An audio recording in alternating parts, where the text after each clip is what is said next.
الشيطان الرجيم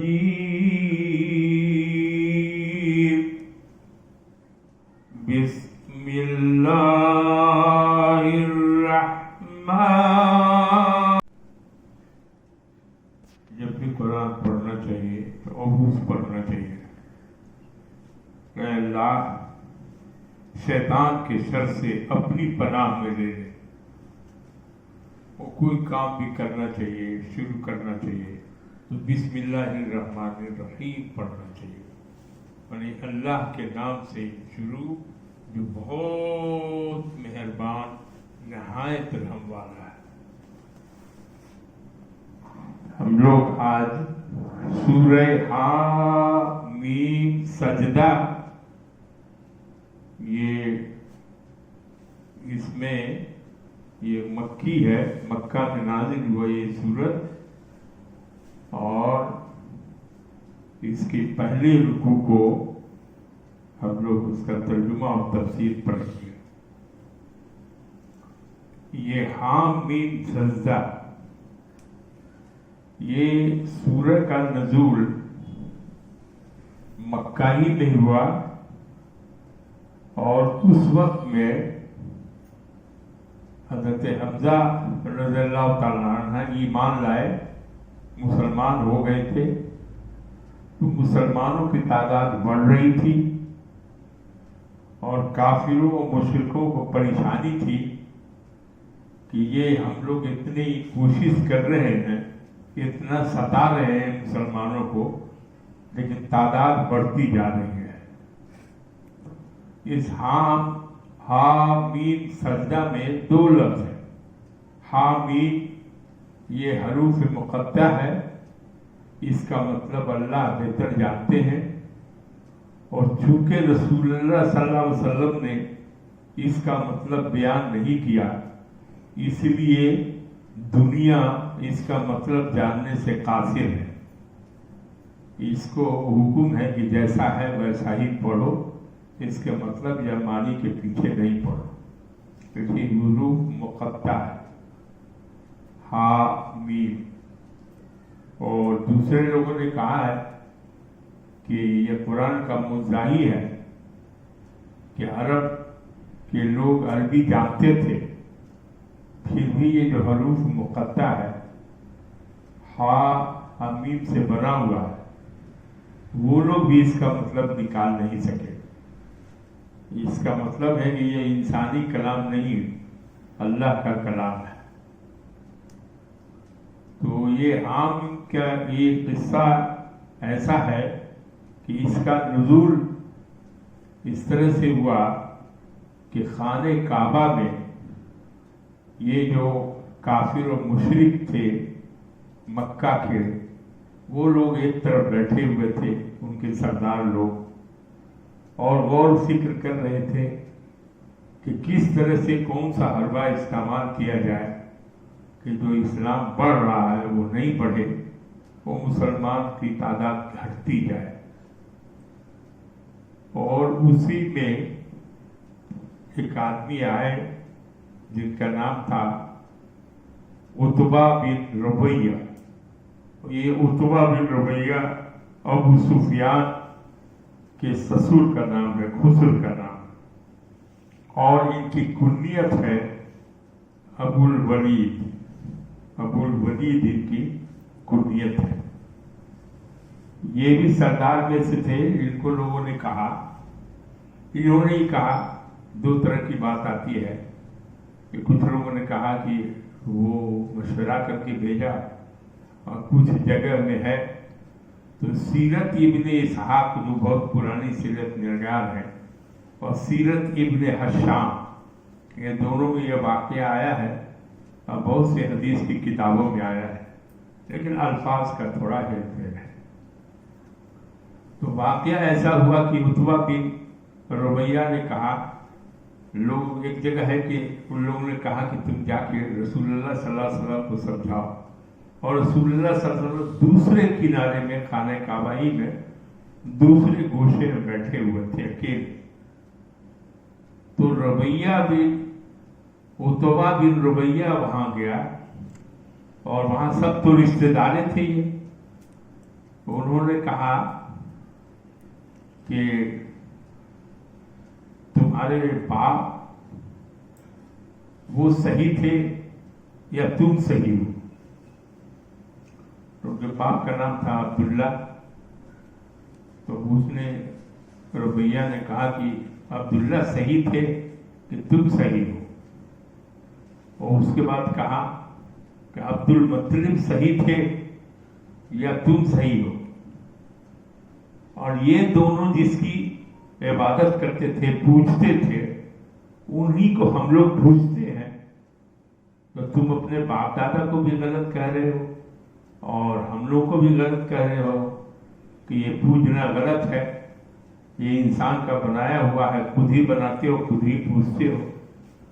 اور تم بتاؤ کہ تمہارا یہ سب کرنے کا کیا مقصد ہے؟ اب تم نے تو آپس میں ایسا کیا ہے کہ آپس ہی میں جھگڑا ہو رہا ہے, بھائی بھائی میں لڑائی ہو رہی ہے اور اسلام تمہارا بڑھ رہا ہے.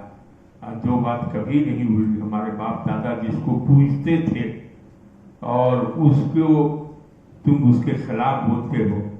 اور لوگوں نے ہم لوگوں کو پریشان کر دیا کہ ایک جادوگر ہے, کوئی کہتا ہے کاہن آ گیا, کوئی کہتا ہے کہ شیر ہے, اور کیا کیا کرتے رہتے ہو. تو تمہارا مقصد کیا ہے؟ اگر مقصد یہ ہے کہ دولت, تو ہم لوگ سب قریش کے لوگ مل کے اتنا دولت جمع کر دیں گے کہ تم جتنا چاہو اتنا دولت جمع کر دیں گے. اور نہیں تمہارا ہے کہ کسی خوبصورت لڑکی سے شادی کریں تو جس کو پسند کرو, جتنا پسند کرو, ہم لوگ سب شادی کر دیں گے. اگر یہ مقصد ہے کہ ہم لیڈر ہو جائیں تو ہم لوگ تم کو لیڈر مان لیں گے. اگر یہ مقصد ہے کہ بادشاہ ہو جائے تو ہم لوگ سب مل کے بادشاہ تم کو بنا دیں گے. لیکن تم جو یہ ہمارے باپ دادا کے دین کو برا بھلا کرتے ہو, یہ چھوڑ دو, آپس کا لوٹ آؤ. تمہارے باپ دادا بھی تو یہی پوچھتے تھے جس کو ہم پوچھ رہے ہیں. تو رسول اللہ صلی اللہ علیہ وسلم نے کہا کہ رویہ یہ اب تمہاری بات ختم ہو گئی کہ اور بھی ہے؟ تو نہیں, میری بات ختم ہو گئی. تب رسول اللہ صلی اللہ علیہ وسلم نے حامیم سجدہ کی تلاوت کی. یہی ہے شان نزول. تو حامیم سجدہ کی تلاوت میں جب وہ آیت نمبر 38 پر پہنچے جس میں سجدہ کا ہے, اس میں سجدہ کیا انہوں نے. اور اس میں جو لفظ تھا کہ جس طرح سے عاد و سمود پر عذاب آیا, ہم دعا کریں گے کہ تم لوگ پر بھی اللہ اسی طرح کا آئے. تو ربیہ نے ان کے منہ پر ہاتھ رکھ دیا اور کہا کہ ایسے دعا مت کیجیے, سب تو رشتے دار ہی ہیں آپ کے, اور معافی کر دیجیے. اس کے بعد ربیہ لوٹ گیا. لوٹ کے جب قریش کی طرف جا رہا تھا تو قریش کے لوگوں نے کہا کہ جاتے وقت ربیہ کا چہرہ کوئی دوسرا تھا, ارے آتے وقت تو اس کا چہرہ بدلا ہوا لگتا ہے. اور وہاں پہنچنے کے بعد سب لوگ حیران ہو گئے کہ بھائی یہ وہ ربیہ نہیں ہے عتبہ بن ربیہ جو گیا تھا. تو اس نے کہا کہ کیا ہوا؟ تو عتبہ بن ربیہ نے کہا کہ ہم حیران ہیں, ہم بھی عربی جانتے ہیں, لیکن اس کی جو عربی تھی اور اس نے جو پڑھا, نہ وہ شعر ہے نہ کہانت ہے, بلکہ وہ لگتا ہے کہ کوئی عجیب سا کلام ہے جس کا اثر ہو کے رہے گا.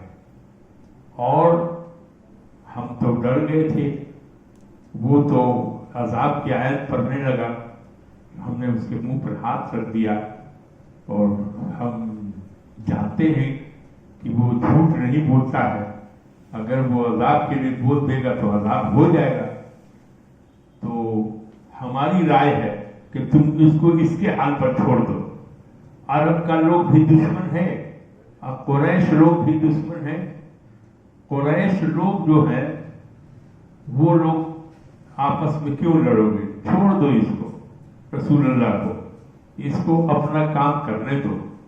اور عرب والے سب مخالف ہے ہی. اگر عرب والے کامیاب ہو گئے تو بغیر لڑے ہوئے تم کو حاصل ہو جائے گا، اور عرب والے اگر کامیاب نہیں ہوئے، وہی کامیاب ہو گیا تو وہ تو تمہارا اپنا ہی ہے، رشتہ دار ہی ہے سب. اس کی بادشاہت ہم لوگوں کی بادشاہت ہوگی. اس لیے ان کو چھوڑ دو اس حال میں. تو وہ لوگوں نے کہا کہ تم بدل گیا، تم اس کے چکر میں پڑ گیا، جادو ہو گیا تم پر. یہی ہے اس کا شان نزول اس آیت کا، اس سورے کا. اب یہ عامین میں ہے کہ وہ لوگ کہتے تھے کہ یہ جو پڑھ رہا ہے قرآن، یہ قرآن کو خود ہی گڑھ لیا ہے، کہیں سے سیکھ لیا ہے. تو اسی پر یہ آیت نازل ہوا ہے کہ حامیم، یہ حروف مقطع ہے. اس کا مطلب اللہ جانتے ہیں، اور چونکہ رسول اللہ صلی اللہ علیہ وسلم نے اس کا مطلب بیان نہیں کیا، اس لیے اس دنیا اس کا مطلب جاننے سے قاصر ہے. اکابر کہتے ہیں کہ جیسا ہے ویسا ہی پڑھو بس، اس کا مطلب بیان کرنے کے پیچھے یا جاننے کے پیچھے نہیں پڑھو. تنزیل من الرحمن الرحیم.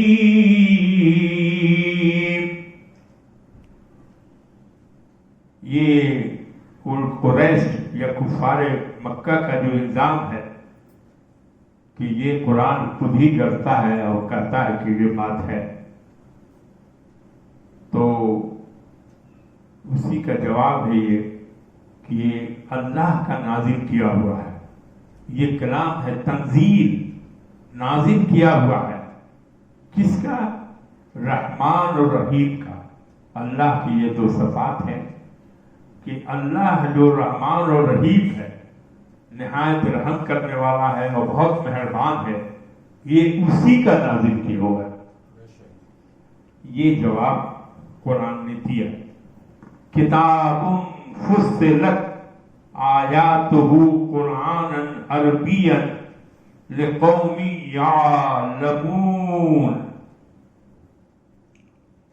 اور یہ کتاب جو ہے فصلت کہتے ہیں، واضح کر دی گئی ہے، تفصیل سے بیان کر دیا گیا ہے. اس میں کوئی پیچیدگی نہیں ہے، کھول کے بیان کیا ہے اللہ نے کہ اس کی جو آیتیں ہیں وہ بالکل صاف ہیں، پڑھ کے سمجھ لے سکتا ہے. اور قرآن جو ہے وہ عربی زبان میں ہے، اور تمہاری زبان بھی عربی ہے، تو تم تو ایسے ہی سمجھ لو گے. لِقَوْمٍ یعلمون، جو قوم جانتی ہے عربی، اس کے لیے تو بہت آسان ہے کہ عربی میں نازل ہوا، عربی کے لوگ جان جائیں. یہ قرآن کے بارے میں. اور دوسری کیا خوبی ہے اس کتاب میں، اس قرآن میں؟ بشیرا و نذیرا. جو اللہ سے کفر کرے گا، رسول کو نہیں مانے گا، قرآن کو نہیں مانے گا، شرک کرے گا، تو اللہ تعالیٰ کہتے ہیں اور جو مانے گا، اچھے راستے پر چلے گا، دین کے راستے پر چلے گا، تو اس کے لیے خوشخبری. تو یہ قرآن خوشخبری سنانے والا ہے کہ جو اچھا کام کرے گا اس کو خوشخبری کو، اور جو غلط راستے پر جائے گا، شرک کرے گا، اللہ کو نہیں مانے گا، قرآن کو نہیں مانے گا، کفر کرے گا، تو اس کو ڈر سنانے والا ہے کہ عذاب نازل ہوگا. یہ ہے، اسی لیے بشیروں و نذیرا، مطلب کہ خوشخبری دینے والا اور ڈر سنانے والا ہے. یہ ہے قرآن. فَعَرَضَ أَكْثَرُهُمْ فَهُمْ لَا يَسْمَعُونَ. لیکن حال کیا ہے کہ ان میں سے اکثر نے منہ پھیر لیا. اب یہ لوگ تو کفار مکہ اور مشرکین ہیں، ان سب لوگوں نے منہ پھیر لیا اور کہا کہ ہم تو سنتے ہی نہیں ہیں، تم جو بولتی ہے، تم پر جو اترتا ہے، ہم اس کو سنتے ہی نہیں. اور وہی نہیں کرتے تھے وہ لوگ. وہ لوگ اپنے بچوں کو یا اور لوگوں کو سکھا دیتے تھے کہ جب یہ قرآن بولے، قرآن کے الفاظ پڑھے تو خوب شور کرو، اتنا ہنگامہ کرو کہ اس کی آوازیں سنائی نہیں دے. تو جہاں بیان کرتے تھے کہ وہ لوگ ہنگامہ شروع کر دیتا تھا. تو پہلے تو اس نے کہا کہ ہم تو سنتے ہی نہیں ہیں، تم جو بولتے ہو اس کو تو ہم سنتے ہی نہیں ہیں. لا يسمعون.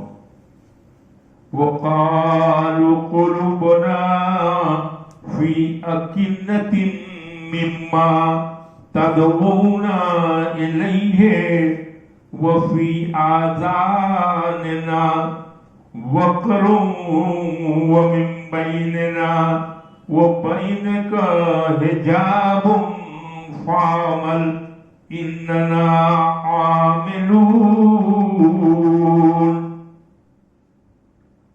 انہوں نے کہا کہ تم تو ہم کو بلاتے ہو، دین کی طرف بلاتے ہو، اللہ کی بات سناتے ہو، لیکن ہمارے دل پر تو پردہ پڑا ہوا ہے. ایک تو ہم سنتے ہی نہیں ہیں، دل میں وہ بات آئے گی کیسے؟ غلاف چڑھا ہوا. اور ہمارے جو کام ہے اس میں بھی بوجھ ہے، گرانی ہے، وہ کوئی بات سنتی نہیں ہے. اور ہمارے تمہارے درمیان ایک پردہ ہے. تو تم اپنا کام کرو، ہم اپنا کام کریں. یہ کفار مکہ نے کہا کہ تم اپنا کام کرو، فاعمل اننا عاملون. تو تم کام کرو اپنا، جو لوگ پہنچانا ہے پہنچا، اور ہم اپنا کام کریں گے. ہم پوچھتے ہیں، پوچھتے رہیں گے. اس کے بعد قل انما انا بشر مثلکم یوحی الی انما الہکم الہ واحد فاستقیموا الیہ واستغفروہ وَوَيْلٌ لِّلْمُشْرِكِينَ.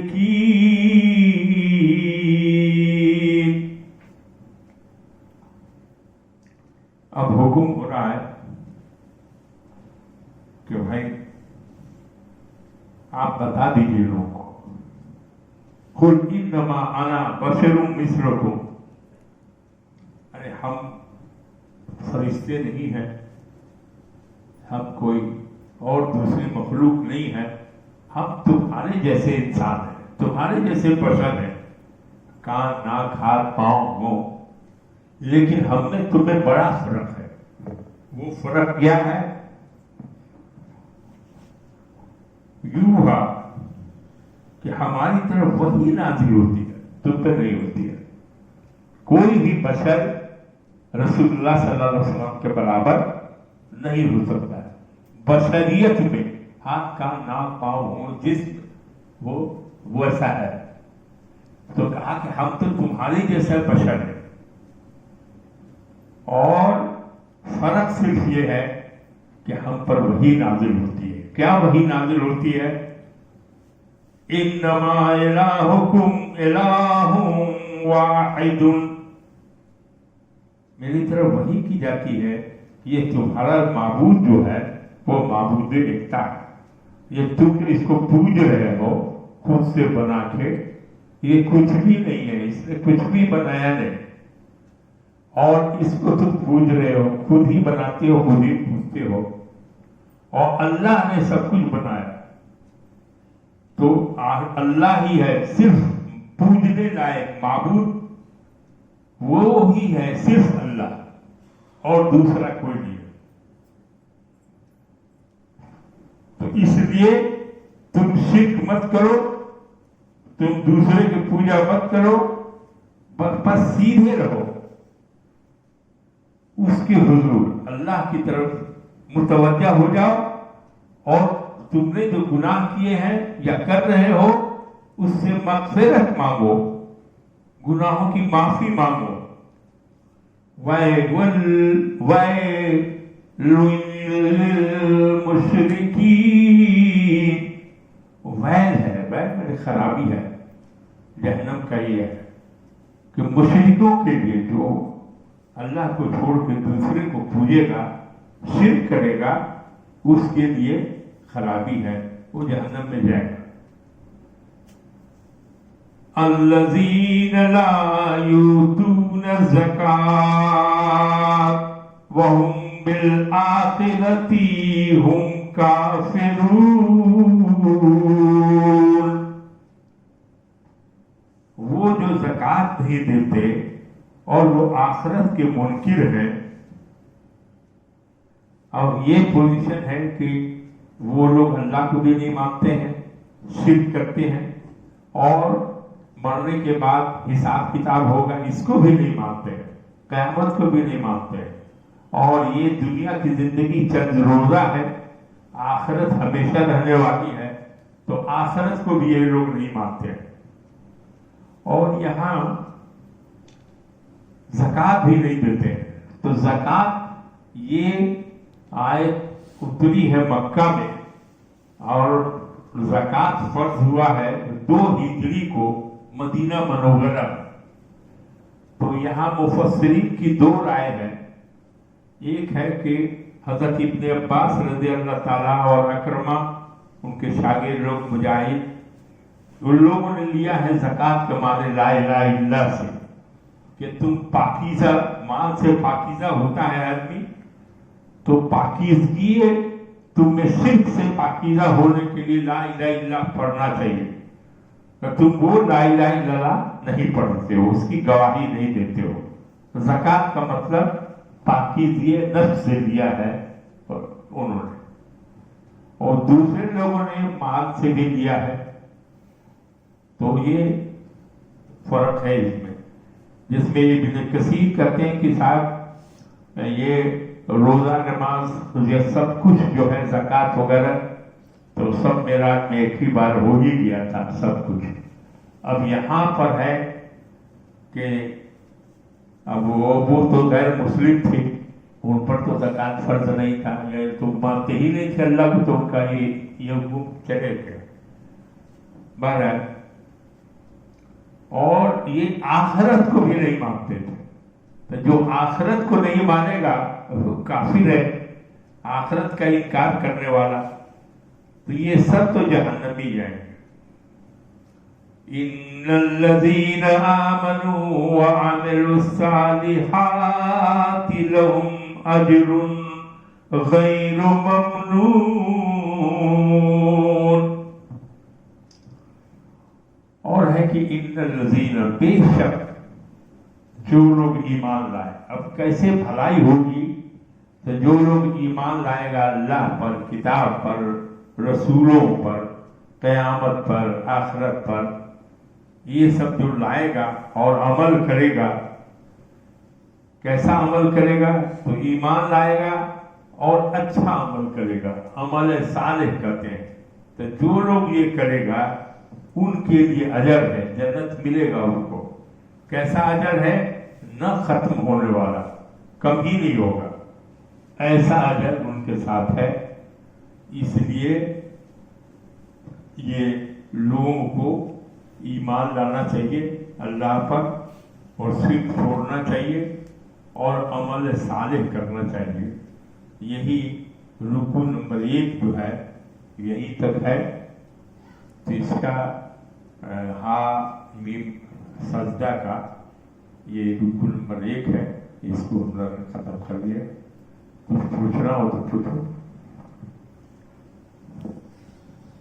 درود شریف پڑھو سب۔ اللهم صل على سيدنا مولانا محمد وعلى آل محمد كما صليت على إبراهيم وعلى آل إبراهيم إنك حميد مجيد۔ اللهم بارك على محمد وعلى آل محمد كما باركت على إبراهيم وعلى آل إبراهيم إنك حميد مجيد۔ اے اللہ، ہم لوگوں نے اس مجلس میں ایک قرآن کی چند آیات تلاوت کی ہے، اللہ اس میں جو خامی رہ گئی ہو، کمی رہ گئی ہو، اپنے اس کو معاف کرتے ہوئے اپنے فضل و کرم سے اسے قبول کر لیا جائے، وہ اس کا جو ثواب ہو سرکار دو عالم صلی اللہ علیہ وسلم کے رضا تک پہنچے، ان کی آل کو، ان کے اصحاب کو، ان کے ازواج کو، جتنے بھی بزرگان ہیں، ائمہ ہیں، صلحاء ہیں، جتنے مومن مومنات ہیں، اس مجلس میں جتنے لوگ بیٹھے ہوئے ہیں، شریک ہیں، اللہ ان سب کو اس کا ثواب پہنچے۔ اے اللہ ان کے پسماندگان کو بھی، خانوادے کو بھی جو گزر چکے ہیں، اللہ جو جنت نصیب فرما اور ان کو عذاب میں سے بچا۔ اے اللہ جو قرآن اللہ کی کتاب ہے، سب سے بہتر اللہ کی کتاب ہے، اور طریقہ محمد رسول اللہ صلی اللہ علیہ وسلم کا سب سے بہتر طریقہ ہے۔ اے اللہ دین کے راستے پر چلنے کی توفیق عطا فرما۔ اے اللہ نمازی بنا، نماز کی پرشش ہوگی سب سے پہلے۔ اے اللہ نمازی بنا، جھوٹ سے، غیبت سے، سیئات سے، برائیوں سے، ہر طرح کی برائی سے بچا اور اچھائیوں کی طرف توفیق عطا فرما۔ بغیر تمہارے توفیق کے کچھ بھی نہیں ہوگا۔ اور سب سے بڑی بات ہے رزق حلال عطا کر، حرام روزی سے بچا۔ اے اللہ رزق حلال عطا کر اور توفیق دے کہ حلال روزی کھائیں اور حرام سے بچیں، بچنے کی بھی توفیق دے۔ اے اللہ قرآن پڑھنے کی توفیق دے، اس کو سمجھنے کی توفیق دے، اس پر عمل کرنے کی توفیق عطا فرما۔ جس گھر میں قرآن نہیں پڑھائی ہوتی ہے، اے اللہ اس کو قرآن سیکھنے کی، اس پر عمل کرنے کی توفیق عطا فرما۔ وہاں گانے کی نہیں، قرآن کی آواز آئے، اللہ اپنے فضل و کرم سے ایسا کر دے۔ اے اللہ جو پریشان حال ہیں، جو بیمار ہیں، اللہ ان کو صحت کلی عطا کر دے اپنے فضل و کرم سے۔ اے اللہ جو مالی پریشانی میں ہے ان کی مالی پریشانی کو دور کر دے، صحت کلی عطا کر سب کو۔ جو علم میں کمی ہے، جو پڑھ رہے ہیں، محنت کر رہے ہیں، اللہ ان کو کامیابی دے۔ جو بے روزگار ہیں اللہ ان کو روزگار عطا فرما۔ ربنا آتنا فی الدنیا حسنۃ وفی الآخرۃ حسنۃ وقنا عذاب النار۔ سبحان ربک رب العزۃ عما یصفون وسلام علی المرسلین والحمد للہ رب العالمین۔ حق لا الہ الا اللہ۔